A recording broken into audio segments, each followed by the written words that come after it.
दर्शकों नमस्कार। तो स्वागत है आप सभी का हमारा फिर से एक न्यू वीडियो में। तो दर्शकों हर बार की तरह इस बार भी लिए हैं दो संतों का आध्यात्मिक विचार। तो एक तरफ है संत रामपाल जी महाराज और दूसरी तरफ है आचार्य प्रशांत जी। तो दर्शकों आज का वीडियो बहुत खतरनाक होने वाला है, क्योंकि आज के वीडियो में हम जानेंगे कि महाभारत का युद्ध क्यों हुआ था, किसके वजह से हुआ था। तो आज इसी विषय को लेकर आप सभी के बीच में लिए हैं दो संतों का आध्यात्मिक विचार। तो जो भी भाई हमारे YouTube चैनल पर नए हैं तो वीडियो को लाइक एंड चैनल को सब्सक्राइब कर लीजिए। तो चलिए शुरू करते हैं आज के आध्यात्मिक ज्ञान चर्चा और पहले जान लेते हैं आचार्य प्रशांत जी के विचार। गुरुजी, ये मैं श्रीमद् भागवत गीता पढ़ रहा था तो उसमें युद्ध मतलब कृष्ण जी ने रोका क्यों नहीं, और दूसरा है मतलब अर्जुन नहीं युद्ध करना चाहता था फिर भी कृष्ण जी ने उसको क्यों उकसाया कि भाई कर। युद्ध क्यों रोके? मतलब विनाश नहीं होता, इतना मरते नहीं। तो विनाश तो जरूरी होता है ना। तुम्हें कैंसर हो जाता है, तुम उसकी सर्जरी नहीं कराते क्या? नहीं, वो तो फिर वो कह भी रहा था अर्जुन की मैं अपने भाई इनको ही मार रहा हूँ। उसे रोका नहीं जा सकता। दुर्योधन को यदि अर्जुन और भीम न मारे तो तुम्हें क्या लगता है वो बच जाएगा? पर क्या कृष्ण भी दुशासन को सुशासन नहीं बना पाए? कृष्ण जैसे बिल्कुल भी नहीं। कृष्ण तो अर्जुन से भी हारे जा रहे थे। ये तो छोड़ दो कि वो दुशासन को सुशासन बना पाते। अर्जुन तक विरोध में खड़ा हो गया था, कह रहा था मुझे आपकी बात नहीं सुननी। गीता में आरंभ में ही एक बिंदु पर कृष्ण से कहता है कि आप क्यों मुझे दुविधा में डाल रहे हैं, आप क्यों मुझे भटका रहे हैं, यहां तक बोल दिया उसने। कोई कृष्ण तुम्हें कुछ नहीं समझा सकता जब तक तुम्हारी अपनी घोर इच्छा न हो। कृष्ण गए तो थे दुर्योधन के पास, दो न्याय यदि तो आधा दो, उसमें भी यदि कोई बाधा हो तो दे दो केवल 5 ग्राम, रखो अपनी धरती तमाम। और क्या किया दुर्योधन ने? दुर्योधन ने कहा अच्छा तुम्हें 5 गांव चाहिए। कृष्ण ने कहा था तुम मुझे आधा राज्य नहीं चाहिए पांडवों के लिए, तुम ऐसा करो 5 गांव दे दो, हमें युद्ध नहीं करना, 5 गांव दे दो बस, हम चुपचाप चले जाएंगे।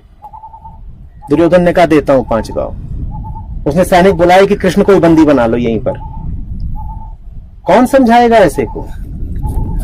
गुरु समझाने आया है और वो गुरु को बंदी बना रहा है। ऐसे को कौन समझा सकता है? तो अभी आप सुने आचार्य प्रशांत जी के विचार। तो चलिए आप जान लेते हैं जगत गुरु तत्वदर्शी संत रामपाल जी महाराज के विचार। कृष्ण जी ने यहाँ तक सोचा था कि मैं ऐसा कोई निर्णय ले लूं, शायद ये ढीले पड़ जा पांडव और इनको ले जाऊं, वहां मेरे पास रह लेंगे, रोटी तो खानी है उन्हें। तो यहाँ तक कह दिया था मैं युद्ध भी नहीं करूंगा, हथियार नहीं उठाऊंगा। लेकिन फिर भी जैसे तैसे युद्ध होने लगा तो उस समय अर्जुन नटे अक मैं तो भीख मांग के खा लूंगा, ये नाश नहीं करूंगा, भगवान मेरे पर नहीं होगा। और भगवान ने कहा उठा ले हथियार, तो देख तेरे दोनों हाथों में लाडू हैं। अब फिर वही भगवान श्री कृष्ण कह रहा है, लेकिन वो नहीं कह रहा था श्री कृष्ण में यू काल प्रवेश कर गया, यू नाश करना है काल। इसका नाम है काल। गीता अध्याय नंबर 11 के श्लोक 32 में स्वयं कहता है कि मैं काल हूं अर्जुन और सबका नाश करने के लिए ईब आया हूं, परवर्त हुआ हूं। श्री कृष्ण तो पहले ना वही उपस्थित थे। अब वो तो सुन हो गया, कति सारी सुने तो जिज्ञासु था। अब विचार कीजिए, उस समय अर्जुन कह रहा है कि हे भगवान हम तो भीख मांग कर खा लेंगे, ऐसा जुल्म नहीं करूंगा। भाई भतीजे ये चाचे ताऊआ के बेटे भाई को दूर थोड़े होया करें, अराधी न मारूंगा मैं, और किसके लिए? लेकिन फिर क्या कहता है दूसरे अध्याय के 37वें श्लोक में कि अर्जुन तेरे दोनों हाथों में लड्डू हैं, यदि मर गया युद्ध में तो स्वर्ग में जाएगा, और यदि विजयी हो गया तो पृथ्वी का राज भोगेगा। और अर्जुन तो लाभ हानि को त्याग कर निष्काम भाव से युद्ध कर ले, तुझे पाप नहीं लगेंगे। अब अर्जुन नहीं मान रहा था, उसके गले या बात उतर नहीं थी। उसने भगवान को अध्यात्म ज्ञान में उलझा दिया कि शायद इसकी बुद्धि बदल जाए, वो मेरे को इतना प्रेरित कर रहा है। ये फिर पूछने लगा भगवान हैं, फलाना कैसे होगा, वो तत्ब्रह्म कौन है, यानी 17वें 18वें अध्याय तक पहुंच गया। कहता जब उसने 11वें अध्याय में अपना विराट रूप दिखाया और कहा ये है मेरा असली रूप, अर्जुन जैसे योद्धा कांपन लग गए उसके रूप ने देख के। तो खाक भगवान जिसके रूप तो डर लग गए, वो तो काला था और काल ने पूजा करते हैं। अब ये प्रमाण आपको देते हैं, महाभारत में लिखा है, आप देखिएगा। ये द्वितीय खंड संस्कृत महाभारत, ये द्वितीय खंड, ये व्यास जी द्वारा लिखित है, वेद व्यास जी, गीता प्रेस गोरखपुर से प्रकाशित है। और इसके यहाँ से देखिएगा,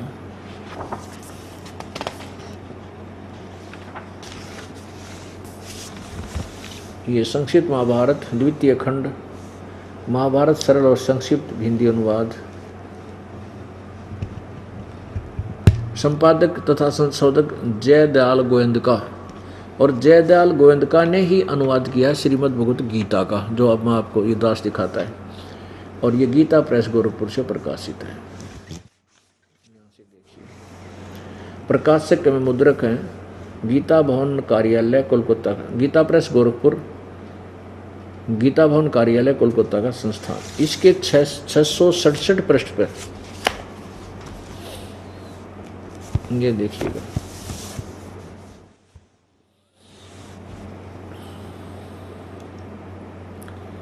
श्री कृष्ण का अर्जुन से सिद्ध महर्षि और कश्यप का संवाद। अश्वमेधिक पर्व, अश्वमेधिक, अर्जुन का श्री कृष्ण से गीता का विषय पूछना और श्री कृष्ण का अर्जुन से सिद्ध महर्षि और कश्यप का संवाद।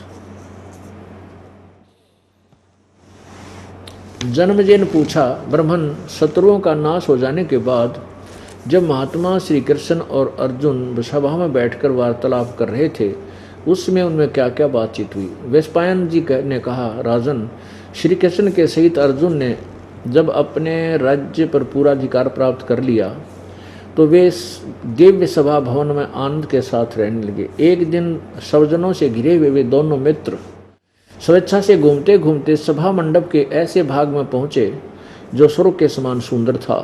पांडुनंदन अर्जुन श्री कृष्ण के साथ रहकर बहुत प्रसन्न थे। उन्होंने एक बार उस रमणीय सभा की ओर दृष्टि डालकर भगवान से ये वचन कहा, देवकी नंदन, जब युद्ध का अवसर उपस्थित था उस समय मुझे आपके महात्म्य का ज्ञान और ईश्वरीय स्वरूप का दर्शन हुआ था, किंतु केशव, आपने स्नेहवश पहले मुझे जो ज्ञान उपदेश दिया था वह सब इसमें बुद्धि के दोष से मैं भूल गया है। अर्जुन कहता है कि जो तूने युद्ध के समय मुझे जो गीता का ज्ञान दिया है वो मैं भूल गया। उन विषयों को सुनने के लिए बारंबार मेरे मन में उत्कंठा होती है। इधर आप जल्दी ही द्वारका जाने वाले, अतः पुनः वह सब विषय मुझे सुना दीजिए। अर्जुन कह रहा है कि मुझे गीता जी का ज्ञान वो फिर सुना दे। वेस्पायन जी कहते हैं, अर्जुन के ऐसे कहने पर वक्ताओं में श्रेष्ठ महातेजस्वी भगवान श्री कृष्ण ने उन्हें गले से लगाकर इस प्रकार उत्तर दिया। श्री कृष्ण बोले, अर्जुन, उस समय मैंने तुम्हें अत्यंत गोपनीय विषय का श्रवण करा था। अपने स्वरूप भूत धर्म सनातन पुरुषोत्तम तत्व का परिचय दिया था और शुक्ल कृष्ण गीता आदि नित्य लोकों का भी वर्णन किया था, किंतु तुमने जो अपनी नासमझी के कारण उस उपदेश को याद नहीं रखा, यह जानकर मुझे बड़ा खेद हुआ है। उन बातों को अब पूरा स्मरण होना संभव नहीं पड़ता। पांडुनंदन, निश्चय ही तुम बड़े श्रद्धाहीन हो, तुम्हारी बुद्धि अच्छी नहीं जान पड़ती। अब मेरे लिए उस उपदेश को ज्यों का त्यों दोहरा देना कठिन है, क्योंकि उस समय योग युक्त होकर मैंने परमात्म तत्व का वर्णन किया था। अब पुण्यात्माओं, अब यहाँ लेखक ने थोड़ा सा अपना विचार भी जोड़ दिए जाते हैं। अब जैसे श्री कृष्ण जी अर्जुन पर तो डांट मार रहा है कि तू बड़ा श्रद्धाहीन है, तेरी बुद्धि अच्छी नहीं है, तूने उस गीता के ज्ञान को याद क्यों नहीं रखा। और खुद कहता मुझे भी याद नहीं, मैं उसको दोबारा जो कहता हूँ नहीं बता सकता। अरे भले आदमी हो, ये दास सत्संग कर रहा है, आज जिस विषय पर सत्संग करूं और मुझे आप 20 वर्ष के बाद पूछ लेना जी वो विषय, वो कथाएं आपने सुनाई थी वो फिर सुनाइए, 2 मिनट में सुना दूंगा, क्योंकि मैं स्वयं बोल रहा हूं।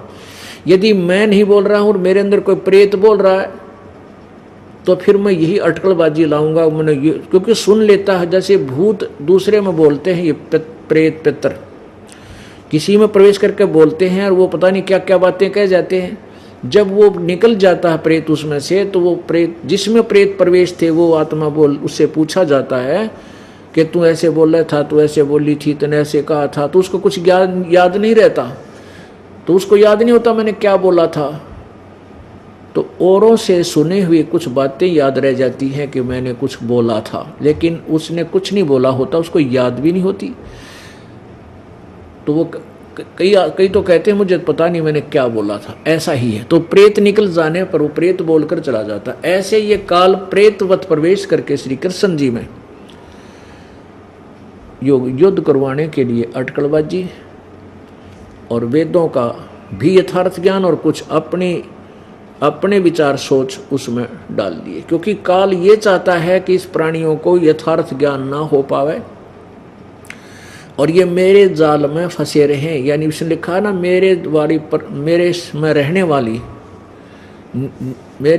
वाली निर्वाण परमाम शांति, मेरे तक रहने वाली जितना लाभ है वो तुझे मिल जाए, वो अपनी साधना भी साथ बताता है।